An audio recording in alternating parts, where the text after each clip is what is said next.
राधे राधे गुरु जी। राधे राधे महाराज जी। महाराज जी, हम कैसे पहचाने कि हमारी भक्ति सच्ची है या बस मन और अहंकार को अच्छा महसूस कराने का? जब हम हर समय दुख में, सुख में, लाभ में, हानि में, जय में, पराजय में, चलते फिरते, उठते बैठते, खाते पीते, सोते जागते, हर समय भगवान का मधुर मधुर स्मरण होने लगे, प्रियालाल का स्मरण होने लगे, तो जानना चाहिए हमारी भक्ति बढ़ी है।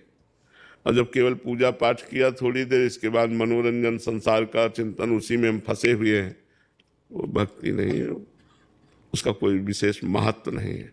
महत्व है चलते फिरते, उठते बैठते, खाते पीते, सोते जागते, हर श्वास में इष्ट देव का स्मरण करना। यदि भगवत स्मृति बढ़ रही है तो आपकी भक्ति ठीक है, और यदि भगवत स्मृति नहीं बढ़ रही तो भक्ति में कहीं दोष है, उसको छोड़ दो। जो आप दोष, कोई गलत आचरण, गलत चिंतन, गलत देखना, गलत सुनना, गलत बोलना, गलत खाना, इनको छोड़िए। अगर इनको छोड़ दोगे तो आपकी भक्ति बढ़ेगी, और उस बढ़ने का फल है सब साधन कर यह फल सुंदर, प्रभुपद पंकज प्रीति निरंतर। अपने प्रभु के चरणों में निरंतर प्रीति बढ़े, यही समस्त साधना का फल है। और प्रीति का स्वरूप है स्मरण। जितना स्मरण करोगे उतना ही प्रेम बढ़ेगा, खूब भगवत स्मृति बढ़े, यही भक्ति का लक्षण है कि शुद्ध भक्ति हमारे हृदय में है। सुरेंद्र लोधी जी। राधे राधे राधे महाराज जी।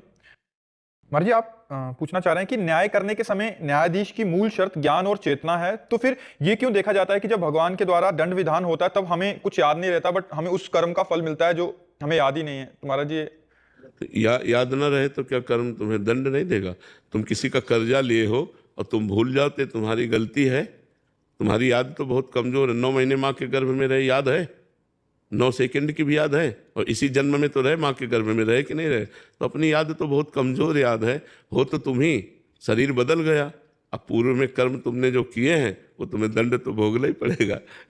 जैसे 10 वर्ष मुकदमा चलता है, आप भूल जाओ कि कत्ल किया था, लेकिन आपको जो सजा है, आजीवन सजा, फांसी की सजा, वो तो मिलेगी ना। अब कहते हम भूल गए तो हमको क्यों सजा मिलती है? भूल गए तो तुम्हारी गलती है, तुम्हारी कमी है। नहीं, तुमने जो जो अपराध किए हैं या जो जो अच्छे कर्म किए हैं उनका फल आपको मिलेगा। अच्छा, शरीर बदल जाते हैं।